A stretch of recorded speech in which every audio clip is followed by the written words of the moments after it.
Thank you, Keith. Well, great. Thank you, Keith. And good afternoon, everyone. It is 5 o'clock now, and we'll get started with our Ways and Means Committee meeting. And let's call the meeting to order. Nene? Yes, Mary Kate Murin, Present. Max Starks, Present. Samalid Hogan, Present. Maurice Lindsay, Present. Noam Roldan, Present. and Jeff Sattler. Present. Thank you. Great. Thank you, Nene. Thank you all. So let's jump right into our first agenda topic, which is our investment subcommittee report. Trustee Roldan. So Trustee Starks, I participate in this, so I'm happy to give a quick update on the investment committee that we had. I think it was, God, can't remember my days, last Thursday. So Mike Chase, partner from Fiducian Advisors, introduced Mac Frattini, a senior analyst and consultant that will be working on the college's investment advisor team moving forward. Together, they provided the quarterly update. Assets under management as of March 31st totaled $28.8 million. The long-term account consists of $22 million and recognized a minus 3.9 return for the quarter, outperforming the benchmark of minus 4.8.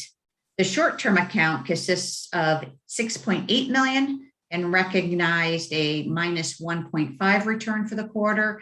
And it also was outperforming the benchmark of minus 2.1. Fiducian has concluded the dollar cost analysis approach that was implemented in March when the college transferred $10 million. This approach consists of transferring $1 million from the short-term portfolio to the long-term portfolio on a monthly basis. Mike and his team are aware of the project to relocate the School of Health and Patient Simulation, which is Building 20, of which $6 million was previously approved by the Board of Trustees to be funded by college reserves and investments. Mike is also aware of the potential need to use reserve investments to balance the FY23 budget. He remains ready to work with the college to facilitate any divestment needs as both developments unfold. And then we concluded the meeting. Mac.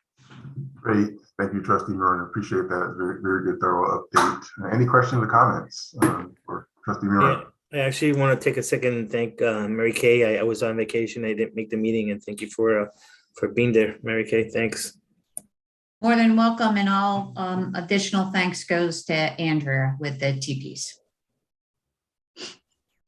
Just two modest points for everyone. So this happened to be the day that the Dow had dropped 1,000 points. So it was, quite a day to be thinking about investments, and obviously matched to the benchmark.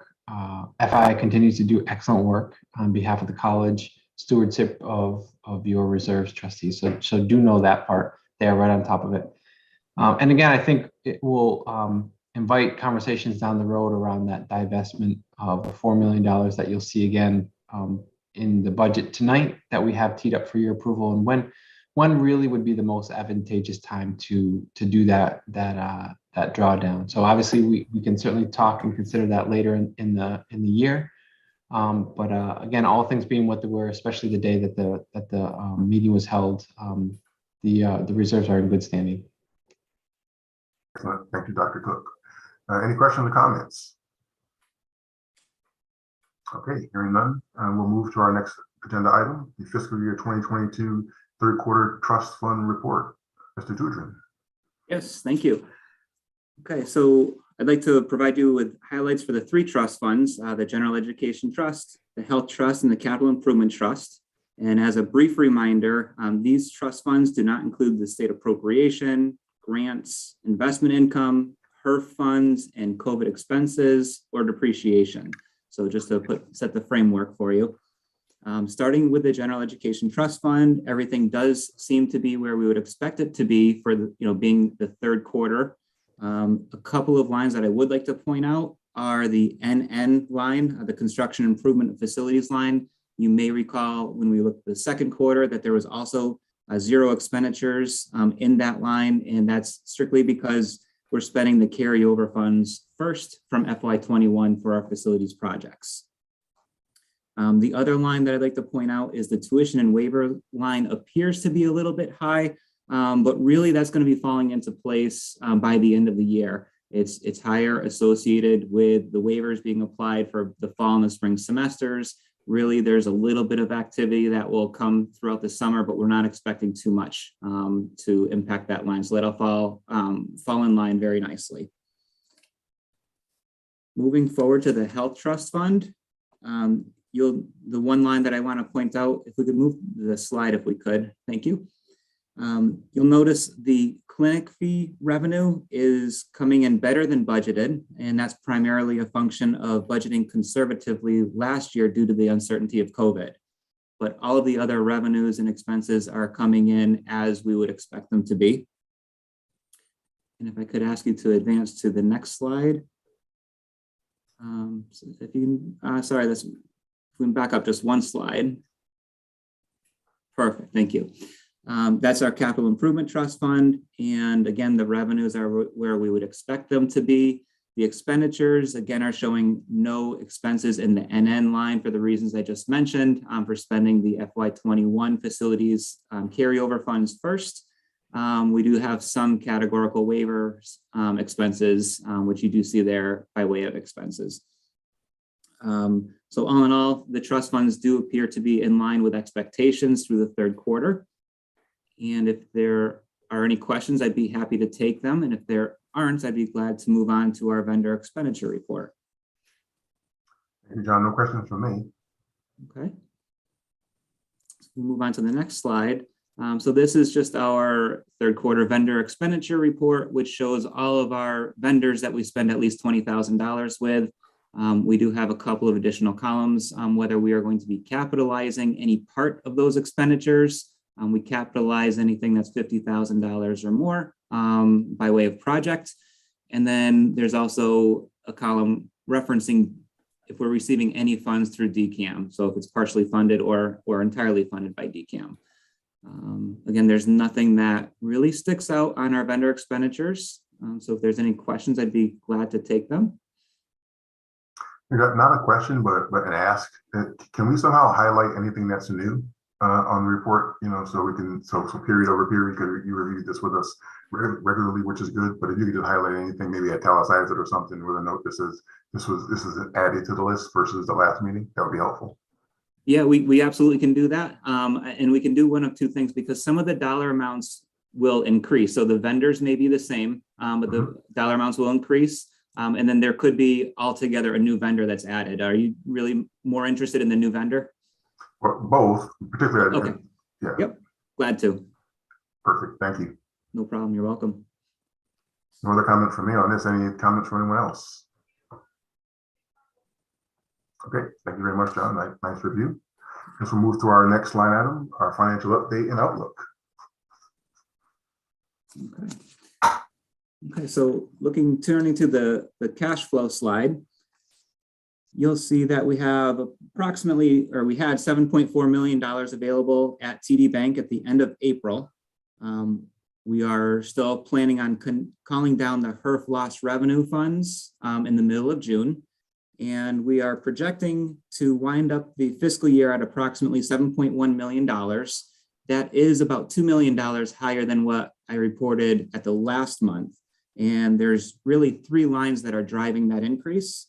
One is the facilities projects. So the outflows associated with facilities projects due to the timing of the projects and more specifically due to the timing of when we receive those invoices, we likely won't be seeing those prior to June. So that accounts for approximately $1 million. Also, we received about $500,000 in an increase in the state appropriation. That was associated with FY22 from the FY22 funding formula. And so therefore, because we received that appropriation, we'll be able to use those funds to pay some of our invoices as opposed to using our local cash. So we'll be able to use the state appropriation instead of the funds that we have at TD Bank. And also, and you'll see this in the revenue and spending slide, that Jason will present, but there's a part-time payroll projected savings to the tune of about $370,000. But that's additional savings than what was reported at the last meeting. So all combined, that's why we have an increase in our projected cash balance at the end of this fiscal year. The other thing that I just wanted to make a note of is that we will be extending the projection into October at the next meeting, just so you have an idea as to what to expect on what cash will look like over the summer. And if we can move to the next slide. And just as a quick recap, you'll see on the first column that we have what our opening cash balance was at the beginning of the year. The second column represents the actual activity through the end of April. And that's where we wind up with about $7.4 million. You'll see that at the very bottom of that column. The third column represents the projected cash activity through June 30th. And again, at the bottom of that column is where you see the 7.1 figure that I referenced. And then the final column just represents the total actual and projected flows by line. Are there any questions? Yeah, John, you answered my two questions. One, the spike up that you described, and then wanting to see it go out, some period. I like the fact of seeing October next time. So those are really the only two comments and the questions I had. Perfect. Thank you. Any other questions, comments of John? Okay, hearing none. Thank you, John. I appreciate it. Continue to move forward. Our fiscal year 2022 revenue and spending report. Thanks. Can we advance one more slide, please? All right, that's perfect. Thanks. So this is our revenue and spending report through the end of April with all of the details. If we could advance to the next slide, I'll go over the highlights. So most of the information that's on here is very similar and hasn't changed from last month. However, we have highlighted any notable changes in red. One thing I'd like to point out is that last month we had spring enrollment at 11% down. And actually, now that we've got a little bit more information and freeze numbers, we're at 10% down, which is good news. That's better than we were originally projecting. In addition, last month we were at about $1 million surplus, and now we're at a $2 million surplus. That could potentially improve by year end as we get a little more confident with our projections and refine those projections a little more. So right now, our revenue is up about $966,000 and our expenses are down about $1 million. As far as revenue goes, one of the most notable changes is that we received $454,000 in formula funding. So this is something that, additional money that the state added to our appropriation in April. It's one of those things that we usually get towards the end of the year. And then as John mentioned, can use it to spend down on operating expenses. We've also had a little bit of additional revenue in our trust revenue for about $78,000. Moving into expenses, our part-time salaries is a little bit better than we projected last month as well, due to adjunct and part-time savings.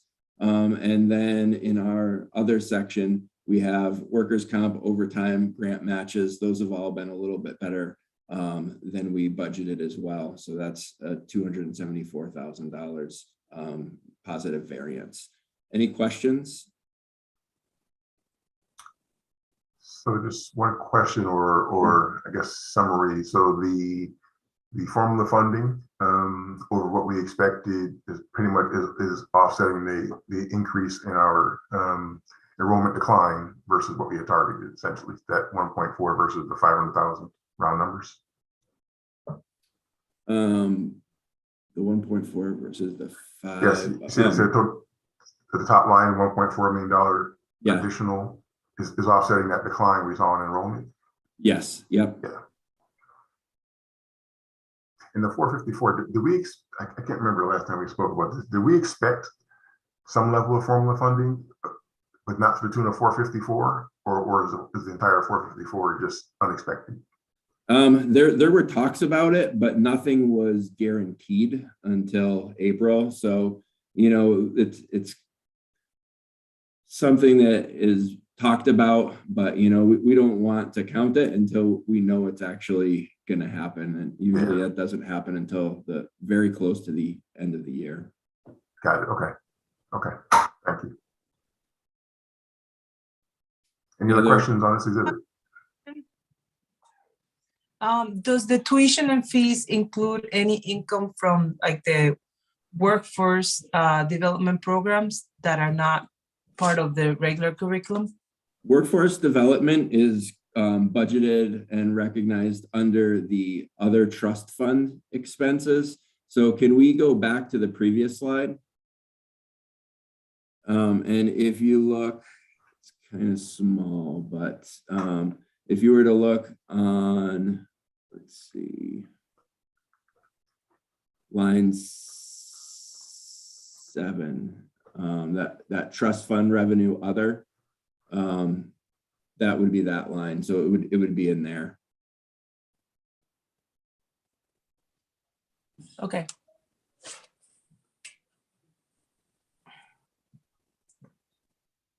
Any other questions or comments for Jason? Okay, great. Thank you, Jason. Nice job. We'll move to our next topic, the fiscal year 2023 budget, final draft. Good evening, trustees and committee. It is good that it is May and we are in this place where it's hard to call it a return to normalcy, but it's nice that we have really walked through, again, this stepwise approach where we've got draft, and then again, with great credit to our CFO and the administration finance team for your approval tonight, a final installment of the budget. A lot of time and attention has been paid to that. Let me just offer a few different notes. To that point around earlier, the question to Trustee Starks around formula funding, this is the political, the legislative aspect of our budget that is often unpredictable, even though it does come through and help sort of right-size certain things. It is a funny thing to try to budget for, especially at this time of year for the year ahead. I will say too, it's I'm trying to remind myself to look at and think about cash flow now, because 3 years from now, it may look a lot different. I think, again, we've seen really good active management and stewardship. Stewardship is the word that comes to mind with how we've really managed and massaged, making sure that we've got these dollar amounts sort of almost set aside and the sort of slow draw on them. Again, I think it's a real credit to the way the team has built out these strategies to manage cash flow. It's going to really stand us in good stead in the years ahead. Even something like buried in there is a note about the placeholder for the tech park. It's, again, really prescient that our team, and again, talking with our CFO, Andrea, had worked to help ensure that we had that licensing agreement in place for the tech park, the placeholder. And again, now that we have the go on that project, that really shows the kind of foresight and, again, that active management to have that. We've locked down that space. And again, trustees, we have a satellite. Essentially now at the end of the Building 20 relocation, we will have a satellite campus. It's just going to be across the street in the tech park. We're going to have 40,000 square feet in the tech park when all is said and done. And it's been a real asset for us to be able to have that kind of an element that allows us to stay close to campus. We don't have to duplicate services. So again, that's been a real feather in our cap to have that locked in. A couple other points. The fact that we have in front of you tonight a budget that freezes fees is a further valuation. I guess the term I wrote down is it's a real maximizing of our value for our students in our community.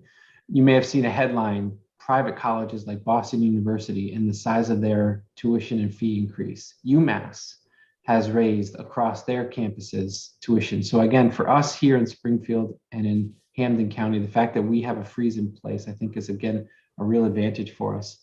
And again, we definitely heard the prompting. Again, thank you again, Trustee Starks, on enrollment. What you're going to see tonight is a budget where not only did we go to 5, we went one further. We went to a -6 as, again, a very conservative placeholder for our enrollment.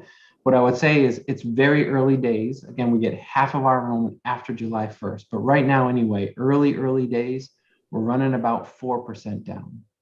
if you wanted something to peg it to right now. Again, real early days, but again, it's going to be helpful to have that kind of a buffer in our budget for next year. So again, I'll turn it over to our CFO, but really, really pleased with the way things have been managed, prepared. Looking forward to the conversation tonight. Thank you.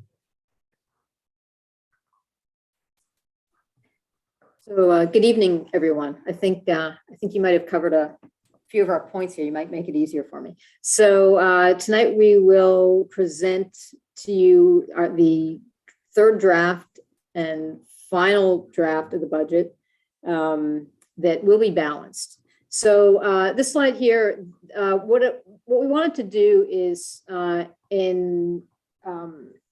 expecting that this would be the kind of final summary budget packet, just wanted to make sure we had a summary of all the major assumptions in one place. And so I won't read through this, but just to highlight a few things. So as President Cook mentioned, we did come in with a more conservative estimate on enrollment. In the last two drafts of the budget, we had a 3% decline budgeted, and in this draft, we have a 6% decline, just following up from last month's discussion.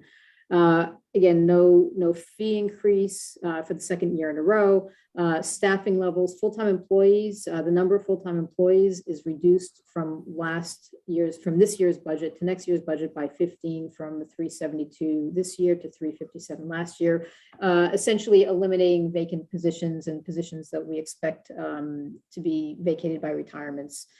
And we also reduce operational expenses significantly, and we'll talk about those more later.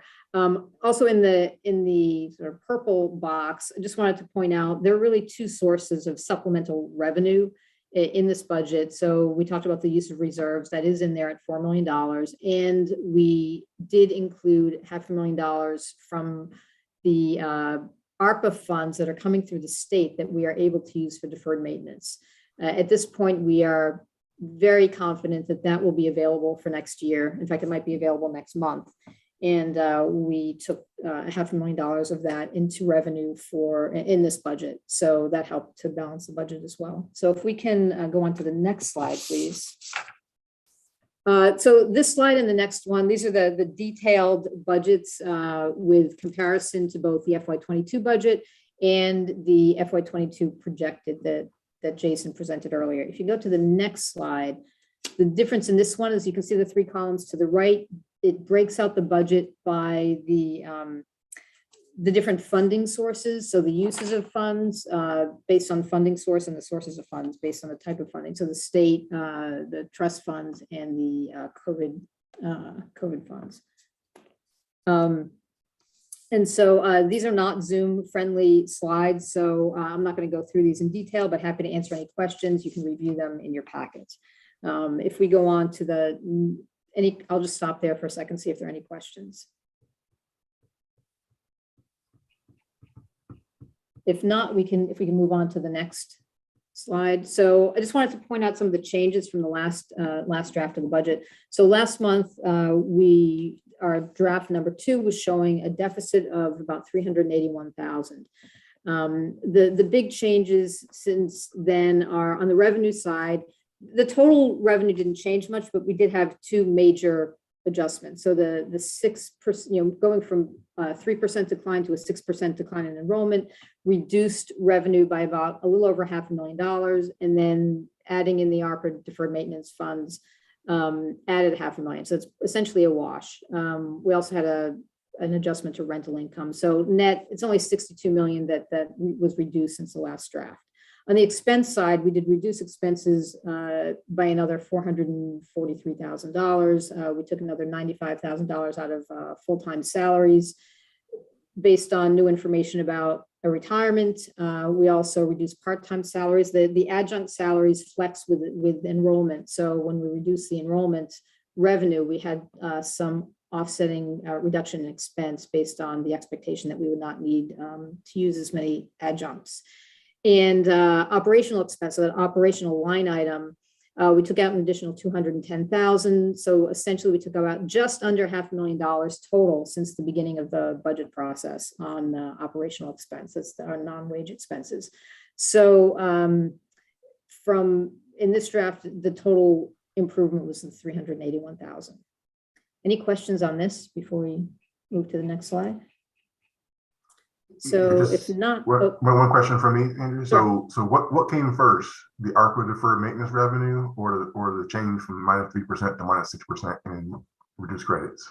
yeah, that's a good question. I think that they were in the works together. So they kind of, the $500,000 from the ARPA funds allowed us to really think more, go with the more conservative assumptions. So we were trying to figure out a way to do that, and it was enabling, I would say. Thank you. Any other questions on this slide? If not, if we could move on to the next slide, and I won't linger on this one. So this is essentially the budget in a format that's more of a summary than the tiny print a couple slides before, but more of a financial statement format, comparing the FY23 draft budget to the FY22 budget. Most of the additional information on here we've already covered. So any of the boxes that are in green are things that changed since last time, and then in particular the blue print indicate things that changed since last time. So we've already really gone over that. So unless anyone has questions, I'm happy to move on to the next slide.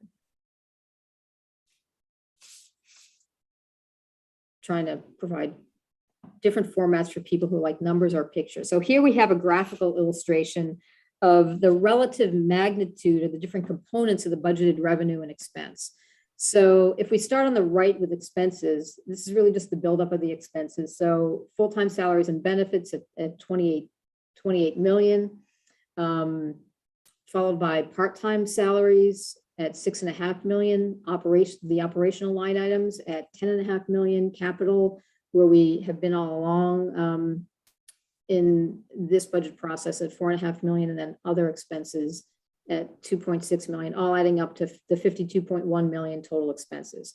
And then if we see, well, what pays for those expenses? If we look to the right, to the left at the revenue, the state appropriation is coming in at 28.7 million. So it's covering our full-time salaries and benefits, but there isn't a lot of cushion there. So just something to keep in mind. We don't have any control over how the state appropriation inflates over time, but we do know that our salaries and benefits do continue to inflate. So just something that we'll be keeping an eye on, in the coming years. The next biggest bucket of revenue is the tuition and fees, and at $17.4 million in this budget, that's the category that really has been shrinking over time with enrollments. So it's really the pivot point for us, and the thing we really need to pay attention to on the revenue side. Other revenue at 2 million, that includes the $500,000 of the ARPA funds. And then we're balancing the budget with $4 million of reserves. And comparing that to this year, to the FY22 budget, where we use $5 million of HERF funding. With that HERF funding going away, we're using the reserves to really plug that gap, but at a smaller amount than last year. Any questions on this slide? Yeah, one question for me. I guess I'm trying to correlate the two. So are you trying to say that these specific revenue items fund specific expense items? Because at the end of the day, the 52.1 somehow, some way funds 52.1 of expenses, right? So we can't say that state appropriation funds of 28.7 funds all of the full-time salaries and benefits, and then the 700,000 additional goes to something else. At the end of the day, we get a bunch of revenue that comes in the door, $52.1 million, and that's funding the 52.1 of expenses. So in other words, there's not direct alignment for the categories in the left bar versus the right bar. So yes and no. So when I look at the budget holistically, what you're saying is exactly true. In the end, we need the revenue, all the different sources of revenue to match up with all the different sources of expenses. However, when we look at the state appropriation is used, so all the full-time salaries are getting charged to the state appropriation. And so that's why I like to show those next to each other, because that correlation is very important. Most of the other community colleges, the state appropriation doesn't necessarily cover their full-time salaries, and they have to pay some full-time salaries out of other trust funds. But for us, most of our, our full-time salaries are currently fully funded by the state appropriation. So that's an important piece for us, and that's why I like to line those up. But it's true, once you get past those points and you're looking, further up on the, on the graph, what's really important is the holistic look at the revenue, total revenue compared to total expense. And we've got the number for it, right? We've talked about it, Mac, in the past. For every employee, full-time employee, that we can't hold against that state appropriation, we incur the benefits, right? So tack on 35% to that salary for every one of those. So those two bottom elements, the state appropriation as the revenue, the full-time salary as the expense, really do carry, a very strong correlation with one another. And again, trying to continue to contain those two is a really important budget position for us. That makes sense. Thank you for the clarity. If there are no other questions on this slide, if we could please move to the next one. So Trustee this will Sadler, be, did you have a question? Oh. I saw your. Yes, I did. oh, sorry, That's okay, Andrew. If you could go back to the previous, sure. just looking at the capital of 4.5. I can recall we normally would budget around 3 million. Is that actual cash out the door from previous projects that we need to complete? No, the 4.5, so it's a combination of 3.1, the usual 3.1 million for facilities, and then there's a 1.4 million for IT capital. So that's really that's why it's the 4.5 million. I see. Okay. This is the total allocation for facilities plus IT for next year, Okay. not including the carryover in this case. Thank you. And again, a small point, when we did budget for IT, which was a little happenstance, we would just bury it in operating, right? So this is really good to pull out the capital investments, whether they are, infrastructure physically or infrastructure, cyber and information technology otherwise. So this is really much more accurate, if you will, in our approach. Yeah.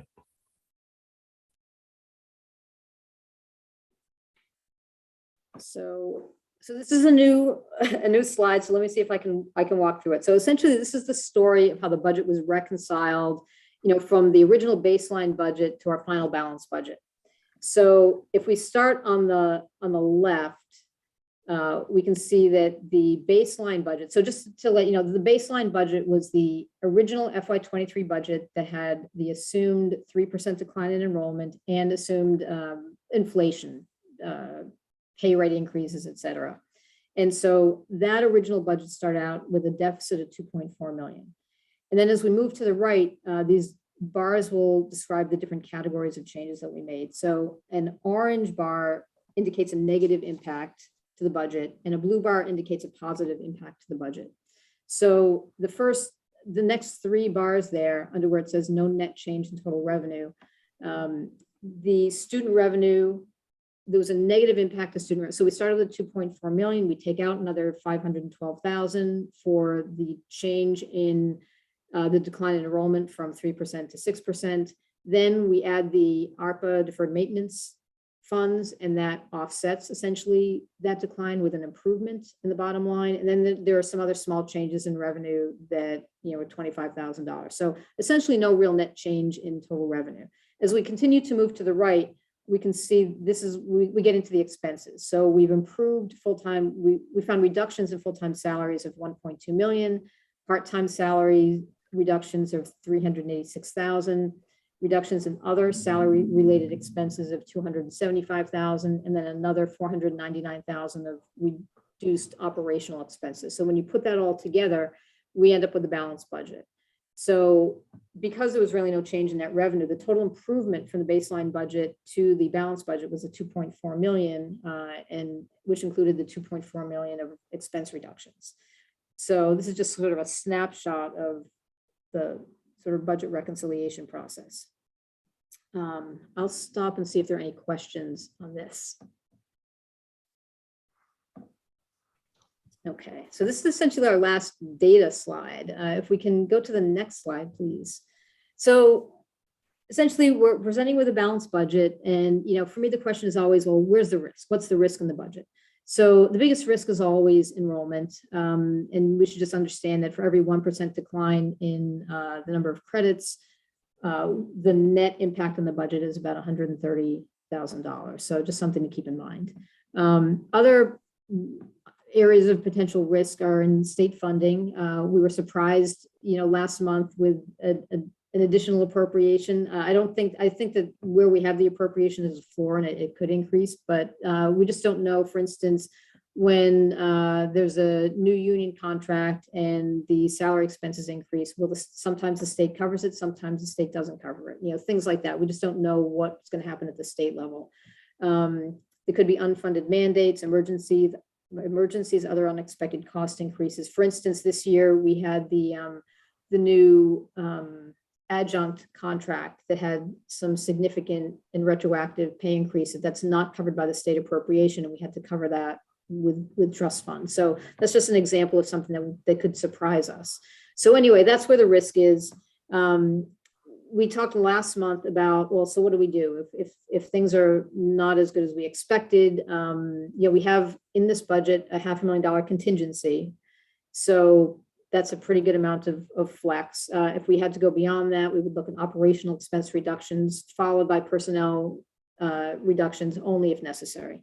On the revenue side, just to let you know, there is a possibility of some improvement on the revenue side as well. So at this point, it looks like there could be some remaining HERF funds, but we will not know till the end of till after the end of the year, really what we have left. So, we weren't confident enough in that to put that in the budget, but it could turn out that there would be HERF funds available next year, either for direct expenses or for direct COVID related expenses or for lost revenue. So something that we'll revisit probably in the fall.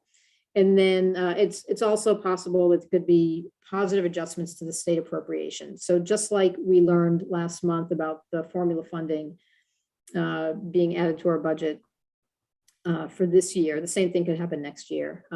There's some talk about the formula funding generally carries over from year to year, but right now in the budget, this FY22 formula funding is not in the FY23 budget. It didn't carry forward. There is some talk that maybe it will be added, but we just don't know. And again, we might hear about that in the fall. We might not hear about it until next April. So it's not in the budget, but again, there's a possibility that something could, pop up at some point. So that's really just the risk discussion, but just want to hear if anyone has any questions or comments. If we go to the next slide, it's really our discussion slide, unless anyone has anything specific for here. So any additional questions or comments? Andrea, I do have a question in regards to how much liquidity or cash do we have remaining after 2023 budget available to us? I'm going to look to John to help with that. Yeah, we haven't done a full analysis just yet. And typically we perform that once the budget's finalized. With that being said, with our projected $7.1 million as of the end of this fiscal year, with the budget showing, a $4 million use of reserves, we may not need to go to investments to divest from fiducians to cover that $4 million. So I think that might kind of be where, the direction of your question. But we will put a full analysis together. That's something that we typically work on once the budget is approved. Does that help? Yeah, so I think this is piggybacking that question. When we're budgeting for a 6% decline, and I realized 130,000 or so from credit hours or dollars. What happens if we only decline 2% and we begin seeing more revenue? How do you allocate that to the full and part-time salaries and maybe rehiring if student enrollment shows some sign of growth, if you will, or stabilization as opposed to a 6% decline? So I think that, Dr. Cook, did you want to jump in there? Well, yeah, only just because I appreciate the outlook, Jeff. I mean, let me just amplify what John said. So we in times for our newer trustees have run cash where we've been below $1 million. And so we've actually had to do a divestment from reserves, almost give ourselves an internal loan. And so to have 7 million on hand, and potentially if we even just use the $4 million in this budget through cash, we're still, again, potentially theoretically looking at 3 million in cash. That's a really unique position for this college. That's a lot of liquidity to answer that question. What I would say is if we're running a budgetary surplus, we'll call a budgetary surplus, because even let's say if enrollment runs flat from last year, for us, we still have structural issues internally where we're going to still have low enrolled classes and faculty that we're struggling to get full teaching loads because in those programs, they're still small. So this is all about matching our personnel to where enrollment is, and otherwise to looking at this idea of having to match resources and allocation. So I can't imagine that, by the way, if that's this year where we have a little bit of extra buffering almost, that we will be able to sort of step back a little bit and sort of re-engage with the hiring piece. Remember, we have a significant amount of grant money. We're hiring a lot of people on those dollars. I still worry about the long-term sustainability of the institution, not just this year, because every person that we hire this year, we got to pay for the year after, and the year after, and the year after. So we, again, I think have to take a very careful approach with especially that full-time position that we support. Again, there's some things that are the gotta haves. You gotta continue to support our IT and our cyber infrastructure. We absolutely got to continue to support in other areas of the college. And again, there are faculty positions that we have posted that we're going to hire for, and we know we have to have those as well. But again, a long answer to a really important question. Thank you.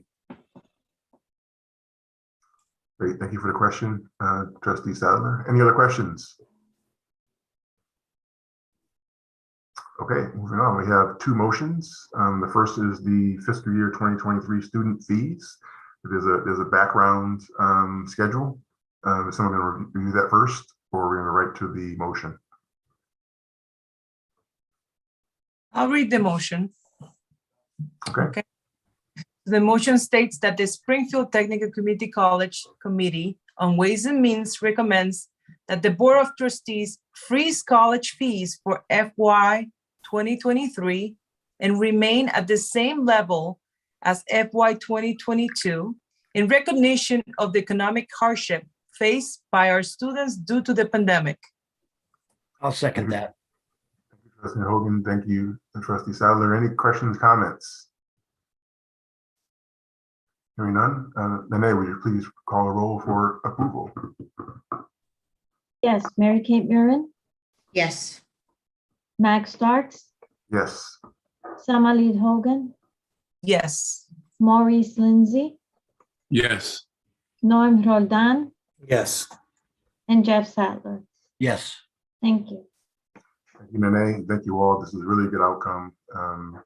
Dr. Cook and administration, really good outcome. Next, we have our fiscal year 2023 budget motion. Would someone like to read the motion?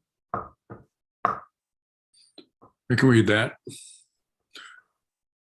Move that Springfield Technical Community College Board of Trustees Committee on Ways and Means pursuant to the provisions of Section 22, Chapter 15A, recommends the approval of the FY 2023 college spending plan and the FY 2023 trust fund budget, and further authorize the president of the college and/or his designee to take any and all prudent steps necessary to award contracts for capital projects. Trustee Lindsay, do I have a second? Second that. Thank you, Trustee Roland. Nene, would you please call the roll? Yes, Mary Kate Murin, Yes. Max Starks, Yes. Summerlee Hogan, Yes. Maurice Lindsay, Yes. Norm Roldan, Yes. and Jeff Sadler. Yes. Thanks again. Well, thank you, Nene. Appreciate that. They both good motions. Really happy about not raising the fees. It's a really great outcome for our students. We have no old business. Do we have any new business to review this evening?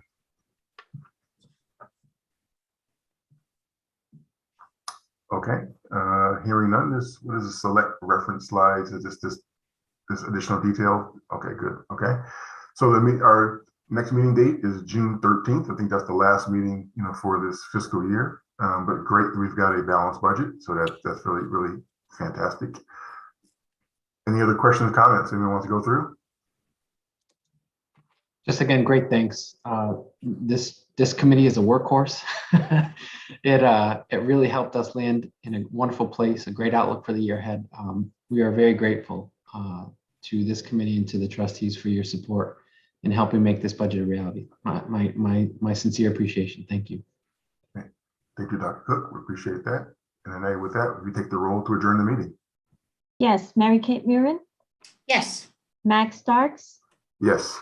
Amalid Hogan, Yes. Maurice Lindsay, Yes. Norm Roldan, Yes. and Jeff Sattler. Yes, Thank you. Thank you, Nene. Thank you all. Have a great evening. Everyone. thank you. Hi, everybody.